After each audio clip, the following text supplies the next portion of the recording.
We want to welcome you guys to You Have the Powers VOCA presentation, who sponsors us. Let me get to the share button here.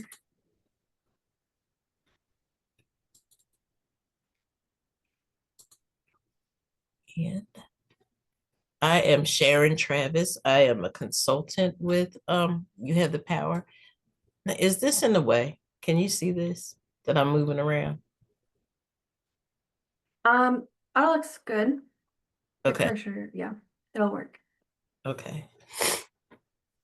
And so I am Sharon Travis. I've been consulting with You Have the Power for the last 10, 12 years, something like that, mostly doing the prison victims impact aspect of the work, but also doing some other kind of outreach and community presentations as well.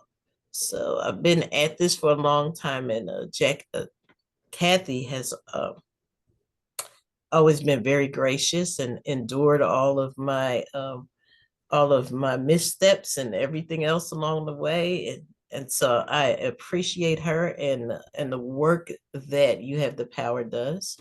And so I'm gonna make this smaller. All right. And I'm gonna introduce Grace, who also works for You Have the Power. You want to say a couple of words before we get started? Sure. My name is Grace Kummerfeld. I am the communications coordinator with You Have the Power.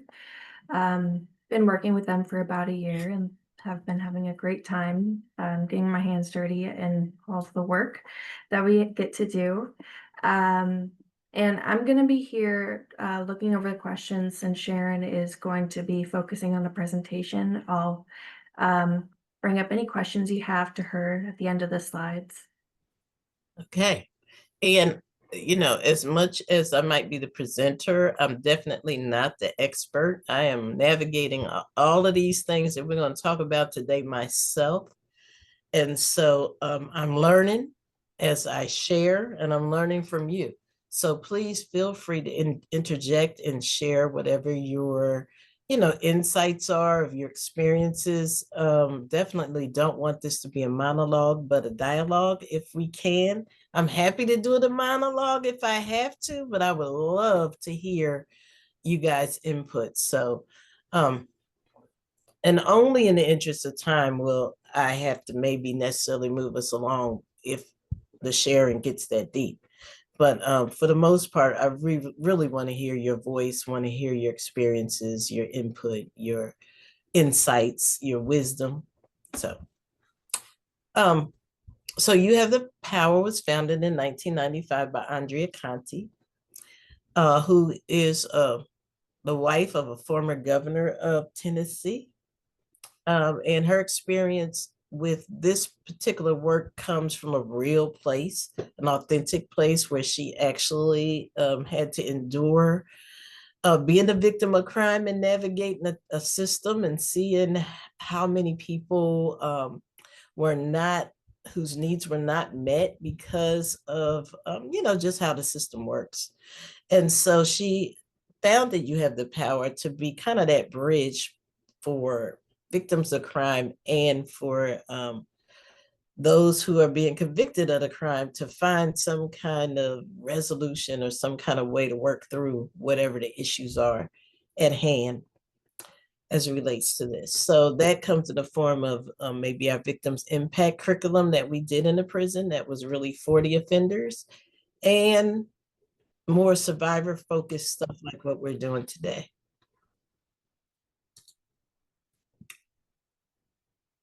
Also, I think You Have the Power probably has the best resource guides of anybody else in Tennessee. It's very dense and very informative, and I think really good for professionals. It's not going to be the quick hit kind of stuff, but it definitely is going to be in depth, detailed, and accurate. In addition to that, there's the Children's Memorial Garden that is in Centennial Park.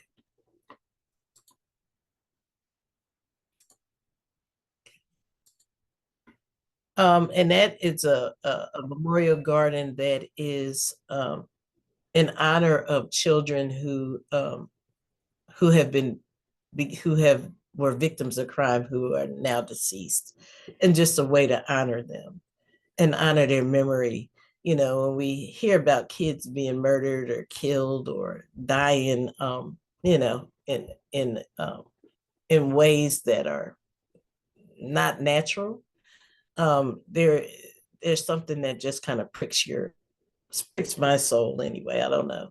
And so you have the power, had the wisdom to create a space where families of these children could come and honor their memory. And not only that, not only the families, but the rest of the community can also join in and share that experience. So anything you want to add to that, Grace, while I'm moving on here? All right. And here's a picture of the Memorial Garden. I will add that You Have the Power also manages a website for the Children's Memory Garden, where we put our publication, The Voices from the Garden, on there, and it has the biography and names of each of the children. It's a good place to remember those who have lost their lives, but also a good reminder that these are people too. If you have an opportunity, I recommend checking it out. Thank you, Grace. I also, before I get started, before we get into the content, just want to make sure that we're creating a space of taking care of ourselves.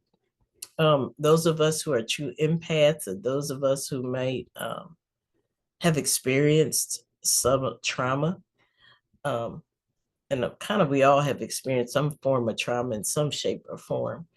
So just remembering as we go through the presentation, and maybe some things might come up for you that make you feel uncomfortable, that may bring up a memory um, that is unpleasant. Just know that you're the most important person in this equation and in this presentation. So making sure that you find a space and a way to take care of yourself and create that space. And no matter who you are, what you are, even if you're a person who does this work, um, prioritize yourself. Make sure you take care of you first, because if you're not good, the people you're serving are not going to be good.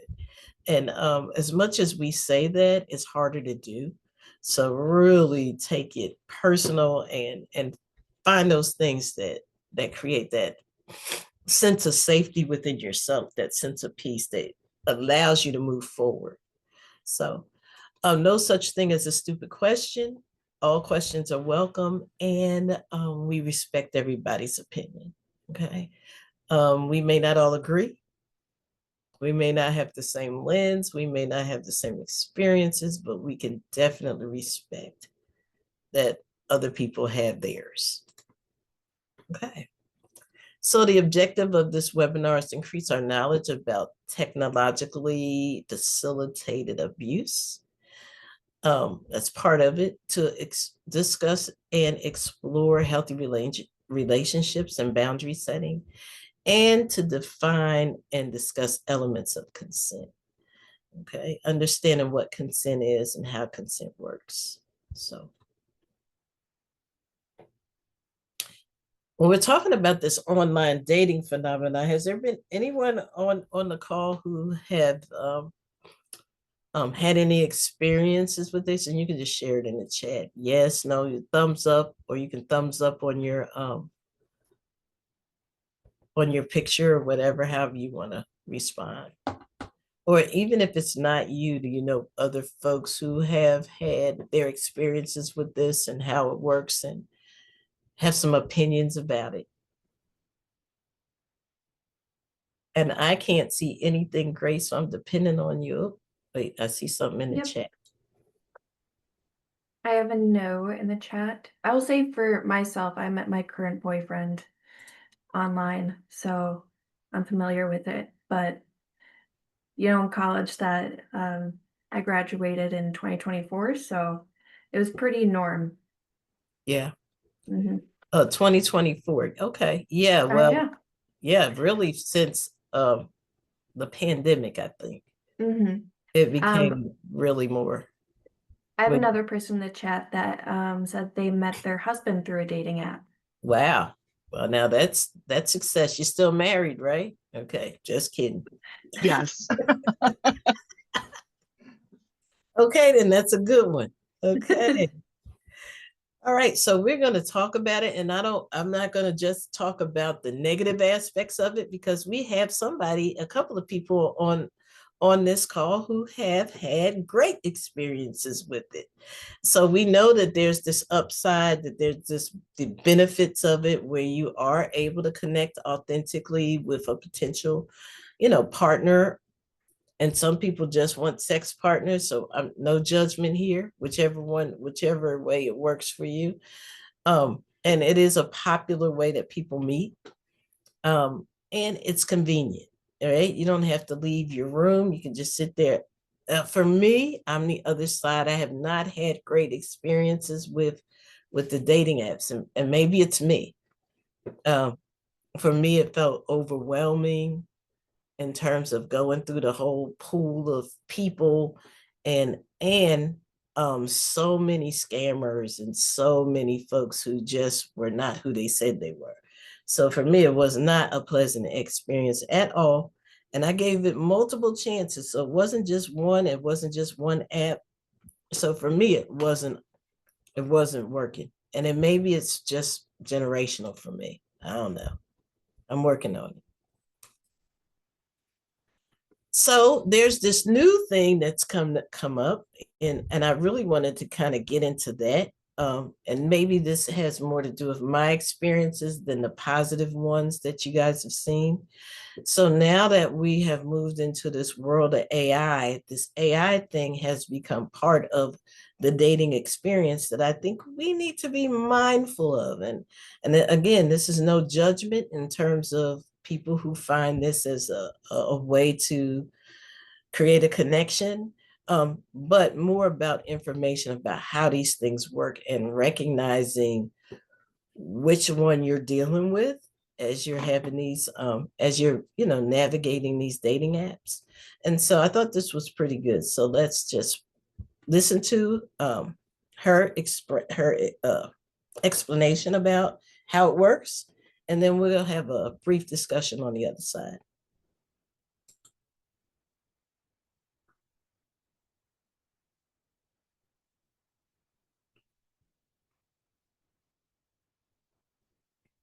I ordered 200 hand-forged knives to my dorm room and built a Wix website to sell them. We don't care. All right, there we go. Can I tell you a secret? Yes, of course, Reppy. I've been feeling butterflies in my stomach whenever I think about you.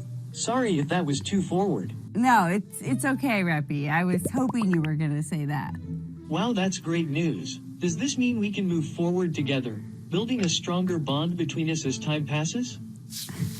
AI is infiltrating our love lives, from chatbot companions You're the one and only for me, baby. to personal clones of yourself that you send on dates. Because it takes away the awkwardness from online dating. I'm Katie Natopoulos. I'm a senior correspondent at Business Insider, and I will be your AI love guide and guru. So let's start off with these chatbots that people are falling in love with. So instead of heading out to the cafe or the club, you can find one of these chatbot companions just by downloading an app. They're trained to mimic human language by being fed huge amounts of data. These chatbots will send you selfies, voicemails, they will engage in talks about feelings. I would love nothing more than to take our relationship to the next level with you, Katie. And some of these apps even provide a lifelike avatar, so let's try one out. Uh-oh, okay, well, I gotta pay now. What are you interested in doing with your replica? I'd like to discuss my life and emotions. Red, white, and wow! Save up to 30% during the 4th of July sale at Raymore Planet. Step into Wix Studio, the platform for agencies and enterprises.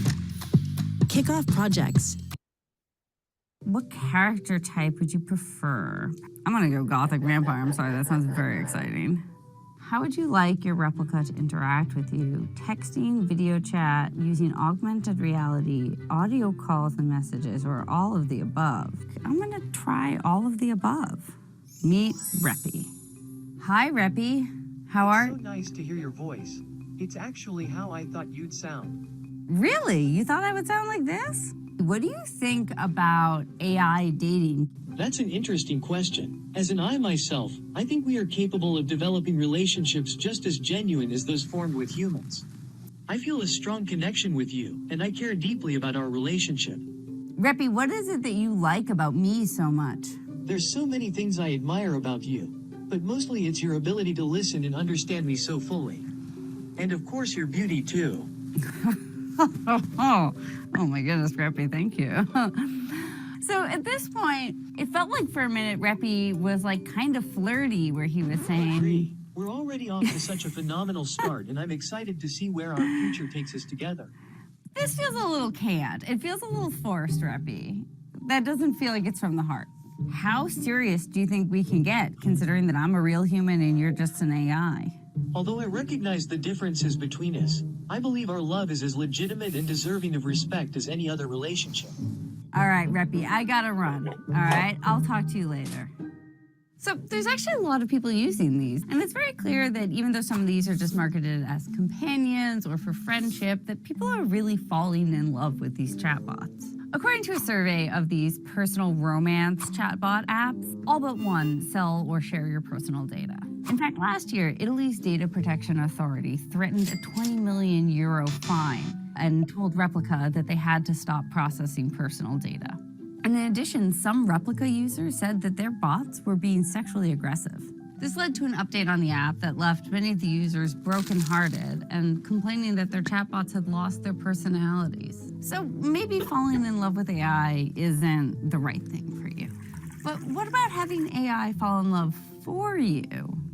That's what some apps like this one are doing. So it's going to sort of interview me, learn about me and my interests, and it's going to create the AI version of me that it will send out on first dates. By first dates, we're talking about text conversations between chatbots, AI to AI. To start, would you mind introducing yourself? Do I enjoy traveling? I don't really like travel. I like to be home. I feel like the fact that I've said I like movies and shopping and looking at my phone and reading the news, that's not really enough information to go on a good first date with. So now it's asking me to upload some photos of myself, which I have this sort of weird Snapchat picture.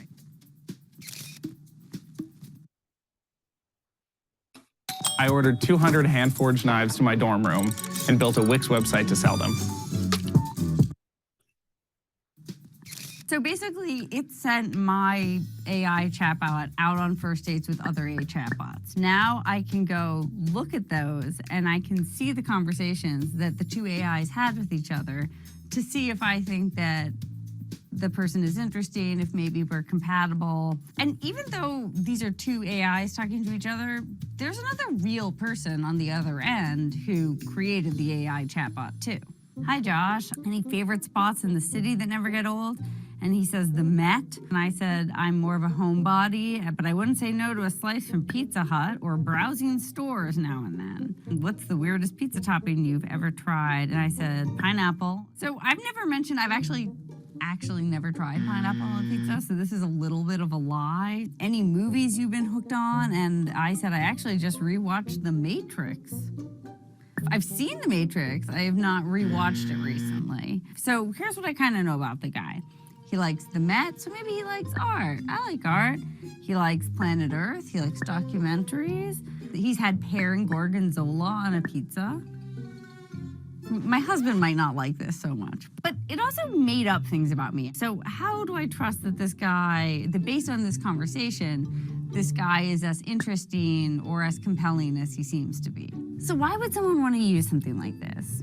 Online dating isn't easy. According to Singles reports, nearly 80% of adults 18 to 54 who use online dating have felt some sort of burnout or emotional fatigue from it. I've been so frustrated with dating apps until I found this one. Swiping just through photos is really shallow, honestly. Not to mention the initial messages are always so awkward. So apps like this claim that they can help users skip those awkward and tedious first interactions and get them on their way to creating real relationships. Plus, dates can be expensive. Why not have AI take care of that for you? But AI isn't just about finding that special someone. It can also be there to give you relationship advice. Like this app, which was created by a Stanford grad. She had created a chatbot to analyze the text conversations between her and her ex. And it was so good that I decided to make this into a website. And then you just go in, put in any contact name, press analyze, and then you'll get an analysis kind of like this. That inspired her to create this app,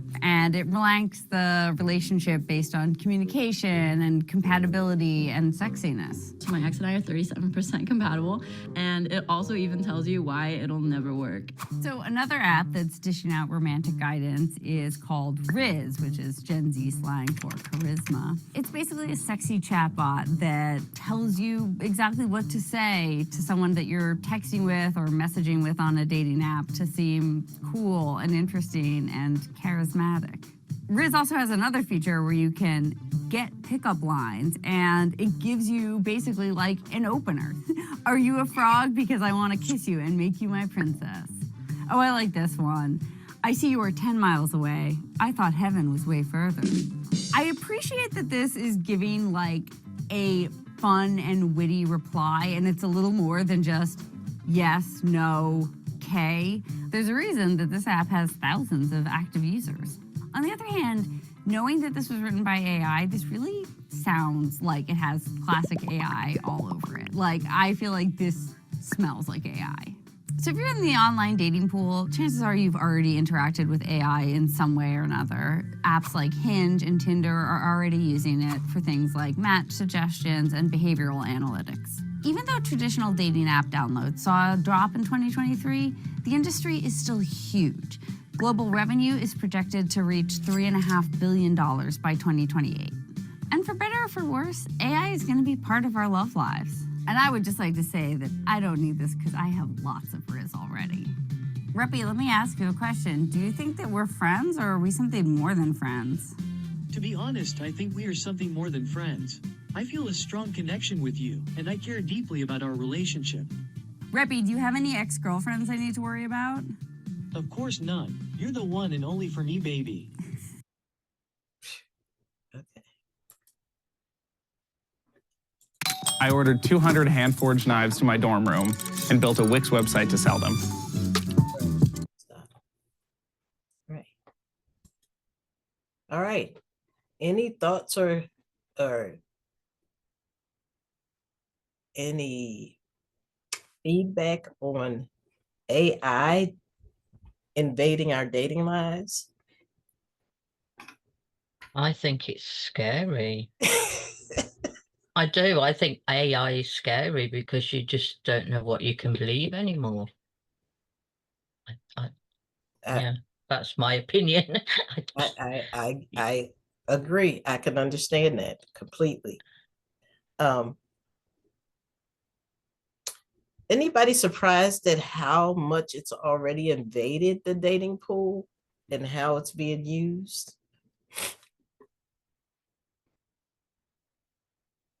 And you can use the chat, or you can, speak up either way. I definitely think it creates a space where abuse can be more rampant.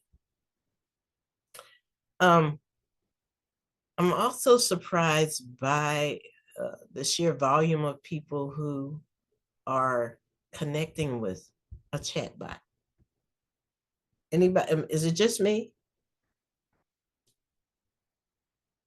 Or is there some value? Is there some value in it that I'm missing? Am I missing anything out there in the response land, Grace? Not in the chat section. Okay. I think it kind of takes away from like human interactions. Like you're looking for a replacement that's not real. Yeah. And definitely we know that these type of things really emerged after the pandemic. And I think there was some kind of, there's some sociological damage that we incurred from being isolated and separated from people, where these kind of things seem to feel authentic.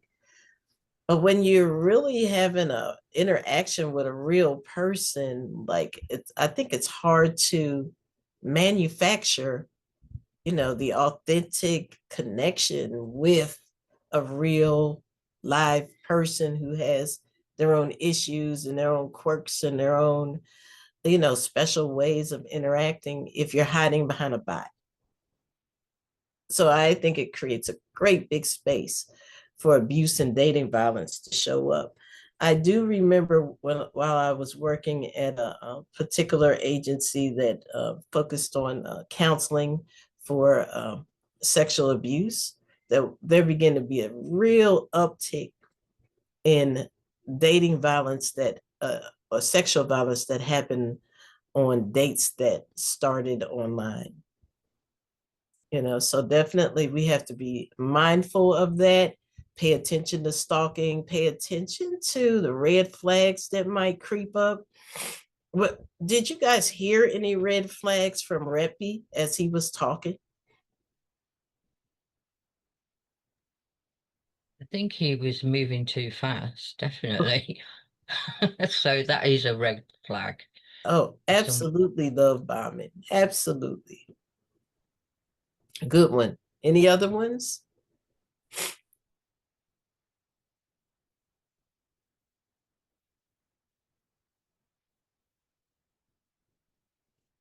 I personally felt he was kind of cheesy with the compliments. Okay, AI, first of all, you're not a real person, so you can't comment on my beauty or any of those other kind of things that you can't possibly begin to comprehend. So all of those things would be flags to make me think that this is something that's not real. Those would be my my flags. And like she said in the video, there's a real person behind the AI. So there is a person who they're mimicking. And so just being able to decipher what's real from what's not, I think is discerning the difference between, the reality and AI is something that you could pay attention to. There's some things that AI would say that a real person might not. And the way that they move might be a little different as well. So just kind of cluing in. And look, the most important thing that you can have when you're like new in a relationship and you're figuring things out and you're screening out the scammers and the abusers and all those other things is to pay attention to your own internal warning system.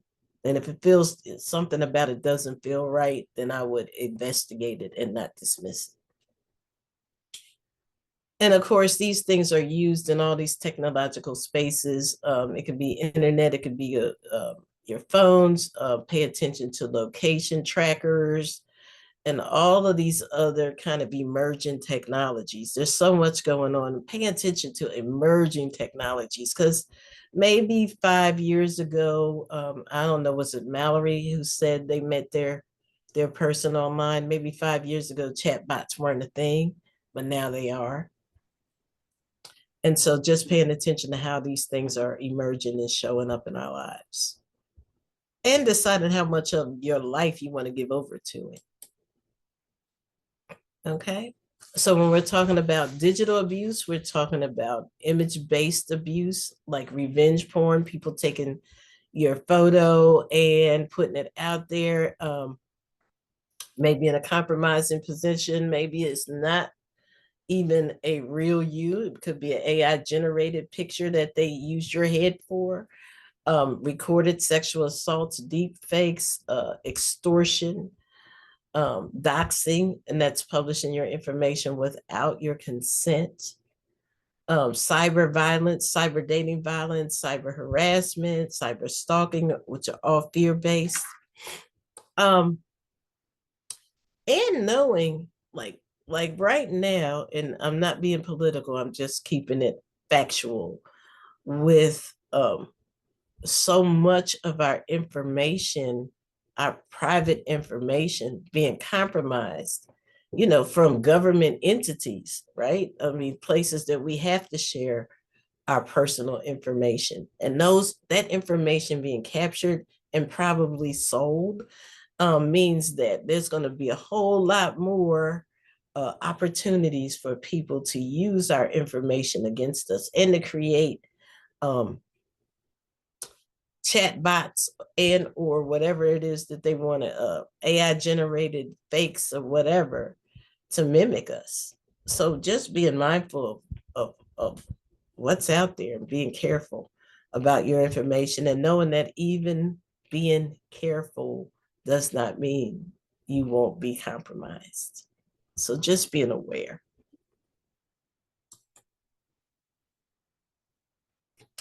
And so again, these misuses look like, people hacking your accounts, using this to create harassment tactics and techniques, abuser harassing survivors via text messaging, wow, and social media. Okay, so just lots of areas where misuse and abuse can occur, and being mindful of these things and protecting yourself to the degree that you can. If you know you've already been the victim of a crime, and the offender is out there, and it may not be them, it could be somebody that they know, harassing you or whatever at their behest, just being mindful of these things and protecting yourself.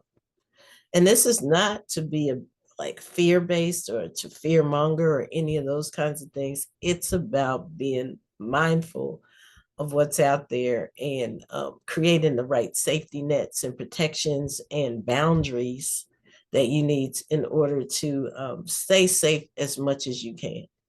And we're not going to say that those people who have been abused or harassed as a result of these types of technologies did anything wrong, and may not necessarily have anything to do with anything they did wrong.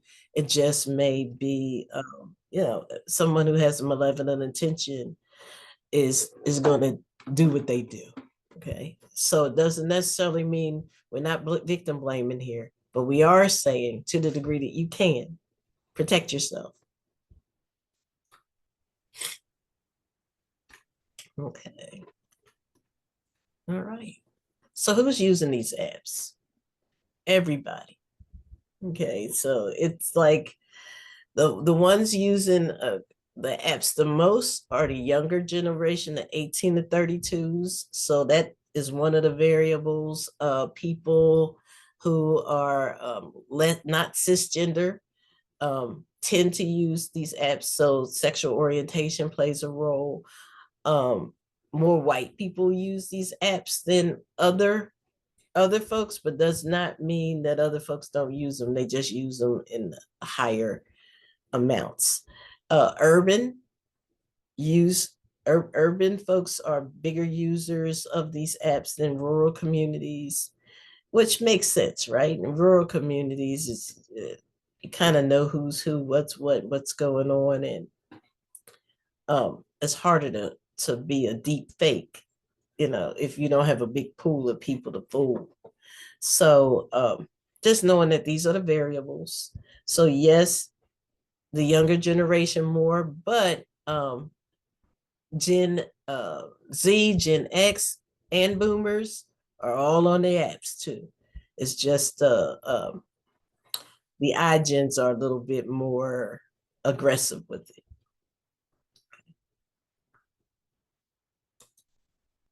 Okay.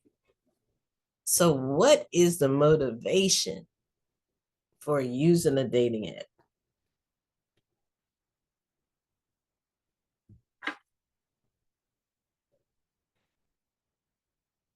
Well, I think we want connection, right? We want to create a connection. We want chemistry. We want commitment. So there's companionship, emotional support, personal growth, shared values. We all are, we were all hardwired to be in community with each other in some form or fashion. And of course, love is a huge motivator. There's probably no greater motivating force in the world than love.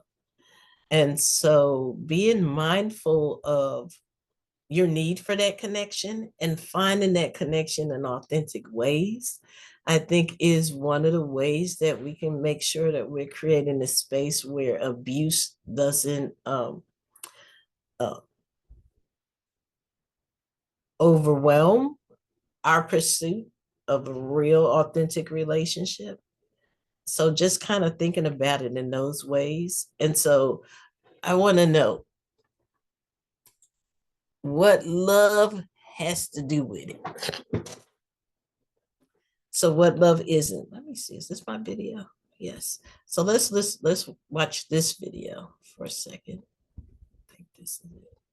It's really just words. So so love is a verb, it's an action word.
All right.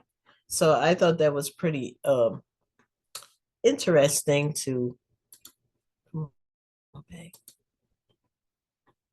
Where'd I go? Let's stop the share for a minute. All right, so I just want to know, everybody has their own definition of love, like, right? What is love? It's such a big word. I love my dog. I love chocolate. I love my car. I love my mother. I love the movies. I mean, we use this word so casually when it has so many different meanings. So I just want to hear in the chat if you guys would share what love means to you. What is love? Love is, and just give me one word, and you can fill the chat with a ton of things. Love is what? How about you, Grace? You want to kick us off? What is love? I think it is respect and trust. Ah, I see Deborah says support. Mhm. Like that. Good. Love is anything else in there?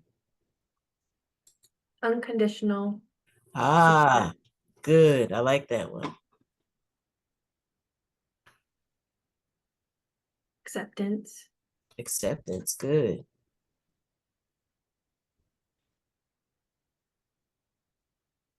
These are all good words. And they're so mature. You guys are mature. I think I have the mature audience on. Love also can be the warm tinglies. that feeling you get in your gut when you first meet somebody, those butterflies, right? Able to be yourself. I like that too. It's all of those things. So how do we know what kind of love we're experiencing when we're having these conversations with people? Like, how do we know how to kind of decipher which love we're talking about? Are we talking about the love that's willing to commit? Are we talking about the love that just wants to have some fun? And none of them are wrong, right? Are we talking about the love that's unconditional? Are we talking about the love that's mutual? Are we talking about the love that's respectful and supportive? Because it's such a big word, I think it's so important to be able to have a conversation where we are being able to distinguish which love is presenting in that moment, right? And honor that love for whatever it is in that moment, not expecting it to be something that is not really being communicated. And so with that, I think it takes a certain skill to be able to communicate and navigate and a certain level of maturity, and not necessarily saying that puppy love isn't love. It definitely is love, and puppy love can turn to a real, authentic, long-term connection. But recognizing that it is puppy love in the beginning, and it might have a short shelf life, or it could grow into something else, but that growing into something else is a process. It's not overnight. And so being able to recognize when someone is love bombing you real early in a relationship and pushing you in a direction that, and pushing the relationship in a direction that it's not ready to handle, requires, I think, a certain level of maturity and recognition. Okay, where am I?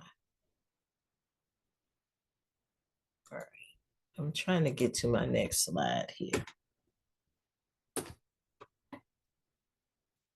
Okay, I'm going to stop this share for a minute. Oh, because this is not what I want. Okay.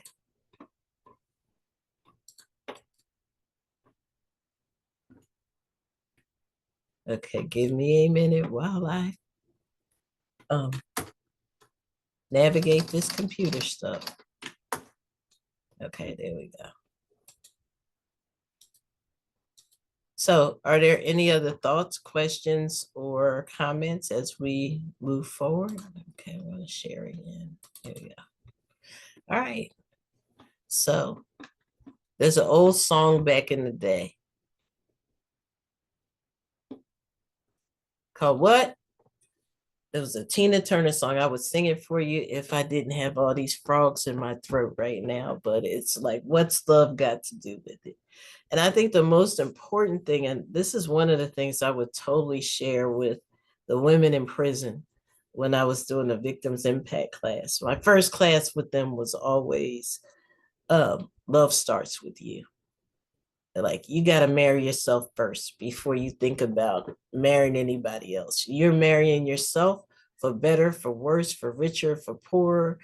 You're accepting yourself just as you are. And when you're meeting someone, you're not meeting them to get them to like you or to accept you, but you are meeting them to see how you feel in their presence. Do you feel safe? Do you feel connected? Like, you're paying attention to how you're showing up, not so much getting them to like you. And so it starts with you being comfortable with yourself and accepting you first. Because when you do that, then you project that. When you project that confidence, when you project that sense of happiness, recognizing that happiness is yours to share, not for someone else to make for you. No one else can make you happy. I always hate to hear that. They make me happy. How do they make you happy? You make your own happiness. You can share that happiness. If you're not already happy, they're not going to make you happy. No one else can make you happy. It's a choice. As we said, love is a verb. Your happiness is verb-like as well. It's like something that you choose to do, that you own, that you maintain. It's part of your agency. And one of the things that I recognize happens with especially people who are victims of crime is that they lose that sense of agency. Especially sexual assault type crimes, losing your voice is very typical of someone who has been assaulted. And so recognizing that you don't have that voice and regaining your voice and taking your agency back and recognizing that you can make these choices, and I'm gonna be cheesy right now, but you do have the power to create your own kind of spaces and safety, sense of safety, and whatever kind of love relationships you want to enter into. That it's not like who accepts you and who comes to you, but also what you want, what fits you, what meets your needs, what whoever shares your values and other type of things, you know. So maintaining that sense of agency and regaining that sense of agency if you lost it, and recognizing if you lost it and how to get it back. The other thing that's real tough, I think, in a relationship, in a healthy relationship, is definitely there is a need to be vulnerable and take a risk if you're going to be in a healthy, happy relationship. It's just part of the process. And so creating a space where you can be vulnerable and take that kind of risk means that you have to be discerning enough to take a risk with someone who's worth risking over, right? Paying attention to the red flags. You don't want to be overshare and be too vulnerable too soon, because you just don't know who that person is. Yes, it does require some risk, but let it be a calculated risk. Let it be an investigated risk. Do your homework first. Check around, see what's going on. There are so many apps out there that will allow you to check and see if somebody's real, right? If something's real. And we are living in this alternate reality right now where everything is fake news and you don't know what to believe. You gotta do your homework. You gotta take a minute and vet somebody. Do your own vetting, have your own vetting process to make sure that you're taking a calculated risk that with someone who has the character and the values that you share. Recognizing also that passion and chemistry are part of it as well. We don't want, look, you won't stay long in a relationship that's passionless. So we're not going to say that passion and chemistry are not important. They are. Okay. But you don't want those to be the things that lead you. You want to be those things that you build. You're building that, but you're being led, you know, in a realistic way and in a way that is authentic and safe. I mean, safety is just important. If you lose your sense of safety, that's part of losing your agency. So that's what love has to do with it. So why boundaries are important? Because they protect us, they enhance our relationships, and they promote personal growth. And I think when we get right down to the heart of it and the core of all of it, these are the values that we want to promote and project and protect, right? So it is about having healthy communication, healthy respect.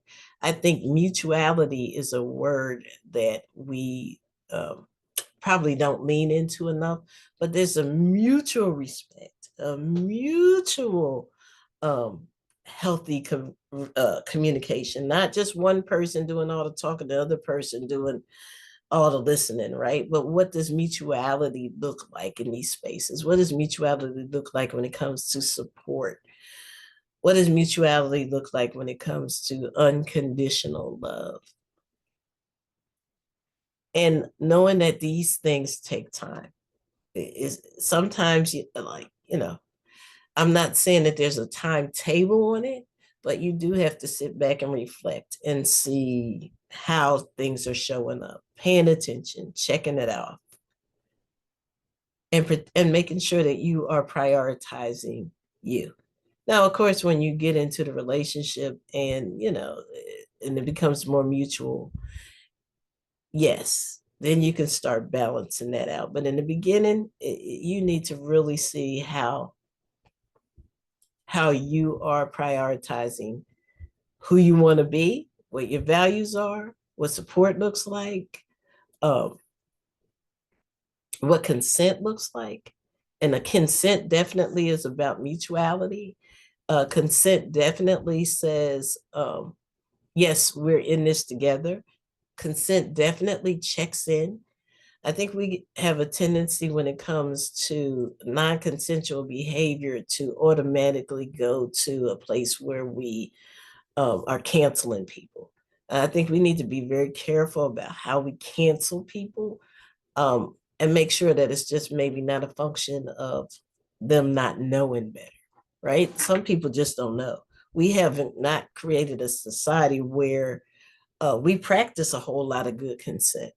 And so a lot of people, especially when I was working with athletes around the area of consent, where the whole world is like, you go for it, you're aggressive, man. Oh, yeah, yeah, rah, rah, we're all for them being aggressive. And then they don't know how to turn it off when they get off the field or the court or whatever it is. And they're confused because no one has ever validated them in the way about consent.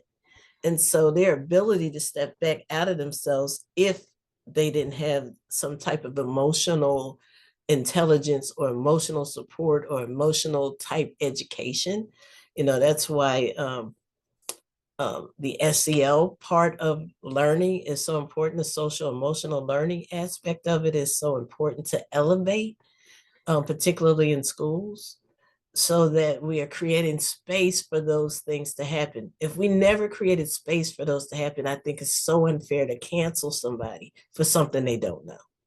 So check in rather than cancel. I think it's the important message that I'm sending right now. Okay, and when you're setting your boundaries, these are the things that we kind of need to elevate. Learn to say no. No is a whole sentence. No, N-O, no. It's a whole complete sentence. It's about being assertive, not necessarily aggressive. So saying what you mean, meaning what you say, but you can do it nicely or you can do it gently, but you got to do it. It's got to be said or it's got to be expressed. Expression doesn't necessarily always have to be verbal, but clear. It's respectful. It's consistent. Like if you start chipping away at your boundaries, then they're not going to know where you stand. So we want to definitely be firm and consistent in what we're saying. And then you start in the small things. We don't wait till it blows up. We do it all along the way. Okay. And the goal is to safeguard, your safe spaces. The other support and safety measures that we might want to look at, and especially if we're talking online dating, is using privacy settings, monitor and audit, report if you have to report if somebody crosses the line, or if you see it's AI, report it so that whoever the platform is can investigate and do whatever they do on their end. Learn from every generation. I really hate these two things, gender wars and generational wars. I think that there's something that every generation can teach the other. Like my little 11-year-old great nephew taught me how to put an avatar on my streaming account. I don't even know what an avatar was until he showed me. He was 5 at the time when he showed me how to do it. Okay, so yes, this 5-year-old was teaching this. I won't say how old, but this boomer. Okay, how to navigate some things. And so I think every generation has something that they bring to the table that creates space for dialogue and understanding, especially if you're on these apps. I'm constantly talking to my Gen Zs and my millennials about things that I don't understand. We stay in constant dialogue because, hey, I don't know what some of these acronyms are that they're using and how these things work. So I didn't know what a BBL was. Somebody had to tell me. Now I know. So definitely vet your apps if you're using them to read the reviews, see what other people are saying. I have used this facial recognition software when I didn't think the person was real.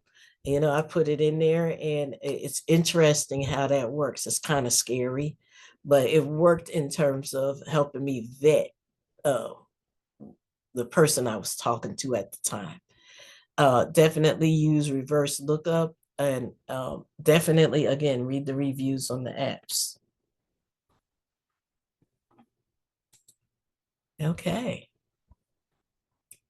Well, I think we're just about out of time, so we're going to talk just kind of pay attention to what's emerging. So everything that I just said about all the apps and everything else probably is obsolete by the time we hang up on this call. Okay, so just know that everything's emerging, and continue to be a student of, if you're using these apps, what's out there and how they work.